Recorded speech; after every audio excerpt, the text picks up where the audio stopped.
नमस्कार, आदाब, सत श्री अकाल। मैं हूं देवेंद्र मिश्रा। आप देख रहे हैं डीएनए न्यूज। क्वार नवरात्र के इस पवन पर्व पर नगरवासी और डीएनए के सभी दर्शकों को हार्दिक शुभकामनाएं। इस कोरोना काल में शक्ति स्वरूपा माता से यही प्रार्थना है कि अपने भक्तों पर कृपा बरसाए, उन्हें स्वस्थ, सुखी और संपन्न रखे।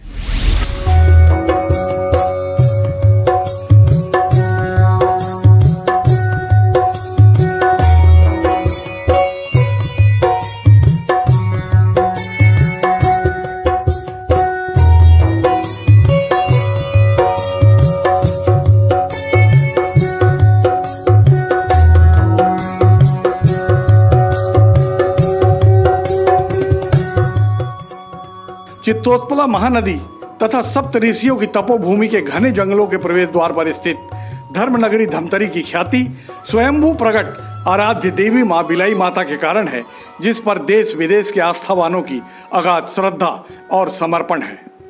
प्रचलित मान्यता और कथा अनुसार आदिकाल में यहाँ खूंखार जानवरों से भरा घनघोर जंगल था। यहाँ तत्कालीन राजा मांडलिक अपने घुड़सवार सैनिकों के साथ इधर से जब गुजरे तो एक स्थान पर घोड़े ठिठक कर रुक गए और आगे बढ़ने को तैयार नहीं हुए। अगली बार गुजरने पर फिर वही घटना घटी। राजा ने तब अपने सैनिकों को आदेश दिया कि वे जाएं और देखें कि यहाँ ऐसा क्या है जो घोड़े ठिठक कर रुक जाते हैं। सैनिक उतरकर कुछ दूर गए तो देखा कि घने जंगल के बीच में एक पत्थर के ऊपर एक काली बिल्ली निडर होकर बैठी है, जो नहीं डर रही है। सैनिकों से इसकी जानकारी प्राप्त होने पर राजा ने उस पत्थर को निकालने का आदेश दिया जहां काली बिल्ली बैठी थी। दिन भर की खुदाई के बाद जब वह पत्थर नहीं निकला तो दूसरे दिन खुदाई की नियत से अपने शिविर लौट गए। रात को राजा मांडलिक स्वप्न में देवी के दर्शन करते हैं और उससे आदेश प्राप्त करते हैं कि उस पत्थर को वहां से न निकाला जाए, क्योंकि मैं उसमें वास करती हूँ। संभव हो तो वहां मेरी पूजा की व्यवस्था की जाए। दूसरे दिन राजा ने वहां चबूतरा बनाकर पूजा की। कालांतर से स्वयंभू प्रकट माता मंदिर भव्य से भव्यतम होता चला गया। आज आकर्षक रूप में माता दर्शन के साथ ही मनोकामना ज्योत जगमगा रहे हैं।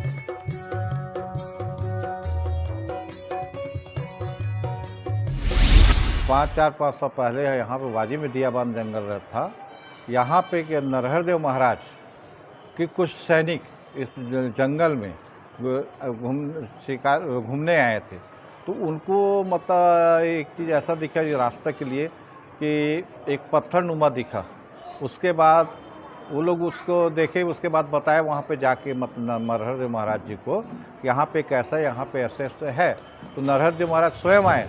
नरहरदेव महाराज ने पहले तो सीधा सीधा बोले इसी पत्थर को उखाड़ दो, तो वे अपने सैनिक का प्रभाव भी किया, तो नहीं उखाड़ पाए। इसके बाद में फिर नरहरदेव महाराज ने कुछ सपना दिया कि रात में कि मैं मतलब विंध्यवासिनी माँ हूँ, आप मेरा मंदिर स्थापित कीजिए। और तो फिर नरहरदेव महाराज ने इस कांकेर महाराज है वो उनका द्वारा मतलब ये मंदिर का प्रथम निर्माण किया गया। बाद में चंद्रभागा मतलब श्रीमती पंवार के द्वारा इसको जीर्णोद्धार किया गया। जो जीर्णोद्धार किया है उसको आज हमारे मुख्य जजमान के रूप में आते हैं। काली बिल्ली के बारे में ये है कि जो बताया, जैसे उनके सैनिक वगैरह की बिल्ली वगैरह देखे थे उसको बताया महाराजा को भी, तो उनके द्वारा कहा गया कि मतलब इसीलिए अपना विंध्यवासिनी हम लोग बोलते हैं, लेकिन आज जनरल प्रचलित भाषा में इसीलिए बिलाई माता ही कहते हैं। उसके बिल्ली के निवास होने के कारण उनके परिक्रमा करते तो बैठते थे, तो इसीलिए इसको बिलाई माता कहा जाता है। सभी नवरात्र पर यहाँ देश विदेश के श्रद्धालु जोत जलाकर मनोकामना प्राप्त करते हैं और सुख पूर्वक रहते हैं।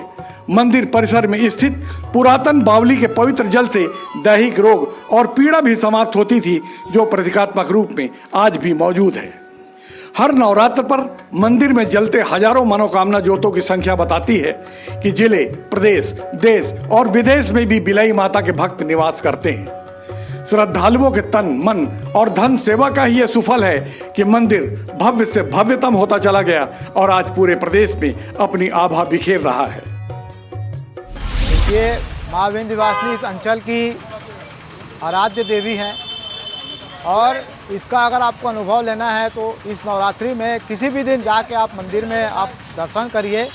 आपको मंदिर के अंदर जाने के बाद जो एहसास होगा, जो एक आपको वहाँ एक कहा जाए कि आपको वहाँ एक तेज मिलेगा, जो माता की जो मूर्ति है उससे जो तेज मिलेगा उसको आप वहाँ जाकर महसूस कर सकते हैं। बहुत गौरव की बात है। हमने तो सुना है कि पिछले बार शायद प्रधानमंत्री के नाम से भी शायद जोत जली थी और विदेशों से भी लोग अपने यहाँ के परिचितों को बोल के माता के यहाँ जोत को प्रज्वलित करवाते हैं। नवरात्र में 2 नवरात्र होता है, एक चैत नवरात्र, एक कुमार का अपना सब नवरात्र होता है। तो चैत नवरात्र में लगभग 27 या लगभग 3000 जोत जलती है और कुमार नवरात्र में हम 3500-3600 तक के पहुंच जाते हैं। लेकिन कोरोना काल होने के कारण वर्तमान समय में नवरात्र में 1605 जोत प्रवित है। इसमें भी बाहर से अपने राष्ट्रीय स्तर से जो जल है और विदेश का एक भी जल है। यह धर्मनगरी धमतरी का सौभाग्य है कि देवी बिलई माता, मां दंतेश्वरी, शीतला माता, रिसाई माता और अंगार मोती दाई सभी बहनें मिलकर क्षेत्र की रक्षक बनकर सभी प्रकार की प्राकृतिक आपदाओं से बचा रही है। और हम तो यह मानते हैं कि बचपन से देखते आ रहे हैं और अपने पिताजी दादाओं के मुंह से भी ये सुनते आए हैं कि जब तक के हमारे ऊपर माँ विंध्यवासिनी देवी की छत्र छाया है तब तक के हम और हमारा क्षेत्र कभी भी दुखों का सामना नहीं करेगा। चाहे कितनी भी बड़ी विपदा विश्व पे, भारत में या कहीं पे भी, राज्य में भी आई हो, तो भी हमारा क्षेत्र इन विपदाओं से मुक्त रहा है। हमारा क्षेत्र हमेशा प्रसन्न चित्त रहा है। यहाँ पर सांप्रदायिक सौहार्द बोलो या आपसी भाईचारा बोलो, ये सदैव बना हुआ रहा है। महानदी के तट में माँ विंध्यवासिनी देवी के चरणों में रहने का जो अवसर हम लोगों को मिला है, यह निश्चित रूप से हमारे पूर्व जन्मों का प्रतिफल है कि हमको ऐसी धरती में जन्म मिला है। एक घटना याद है, हालांकि मेरे को जाते करीब आज 50 साल हो गया, रेगुलर जाने वाला हूँ। मैं प्रार्थना करके आया हूँ और कपड़ा बदल के गेट पे खड़ा हुआ हूँ। रिमझिम पानी गिर रहा था। उसके बाद से पानी गिरना बंद हो गया। रात भर पानी नहीं गिरा। पानी कब गिरा? जब मैं अपनी भतीजी की विदाई कर दिया यहाँ। तो उसके 4-5 दिन तक के लगातार पानी गिरा। किसी भी नगर में वहाँ की जो नगर या ग्राम देवी होती है उसकी कृपा तो रहती है। हमारे यहाँ भी इनका बहुत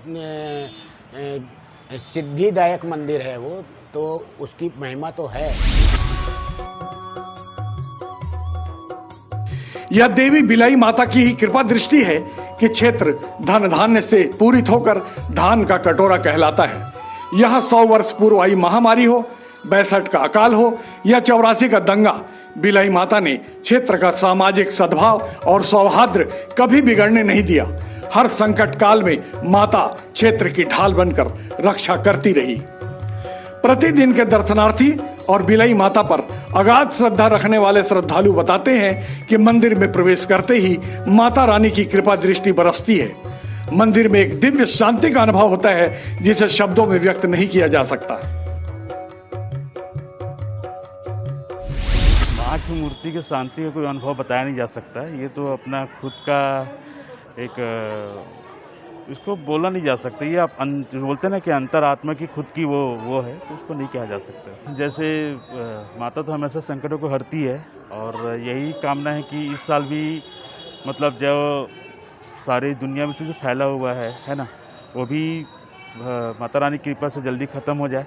मतलब यहाँ के बहुत शांति लगता है, यहाँ के मतलब बहुत अच्छा लगता है। नहीं, आज पहली बार आया हूँ मैं। एक्चुअली मैं रायपुर में रहने वाला हूँ। रायपुर से 60 किलोमीटर दूर वो है नानघाट है, तो वहाँ से यहाँ पर धमतरी में मेरे रिश्तेदार रहते हैं। भाभी का मायका है यहाँ पर, तो बहुत सुना था कि यहाँ पर कि माता बिलई माता है, गंगरेल बांध है, तो बहुत इनका प्रसिद्धि है, इसलिए यहाँ पर आया था तो बहुत टाइम निकाल के। अनुभव तो एकदम बहुत बेहतरीन था, क्योंकि जो यहाँ सुख शांति मिल रहा है बहुत, अब उसके लिए शब्द नहीं, क्या प्रशंसा करूँ मैं यहाँ पर का। बहुत ही मनोकामना है क्या देवी का, और एक प्रसिद्धि बहुत इनका, इसलिए थोड़ा सा सुख शांति लग रहा है यहाँ पर। मैं बचपने से अपने माता पिता से सुना था बिलई माता के बारे में, और तब से मैं अभी तक के चाहे कोरोना रहे कुछ भी रहे अपन आते ही हैं यहाँ। शारदीय नवरात्र पर हम माता से प्रार्थना करते हैं कि चीन से आई कोरोना महामारी के दुष्प्रभाव से क्षेत्र को बचाए और अपनी कृपा बनाए। ग्राउंड जीरो से डीएनए ब्यूरो रंजीत छाबड़ा की रिपोर्ट। भक्ति के इस एपिसोड में हम लेते हैं विदा। मिलते हैं बहुत जल्द माता के प्रभाव की कोई और गाथा लेकर। ओम जयंती मंगला काली भद्रकाली कपालिनी दुर्गा क्षमा शिवा धात्री स्वाहा स्वधा नमस्तुते। जय छत्तीसगढ़, जय धमतरी।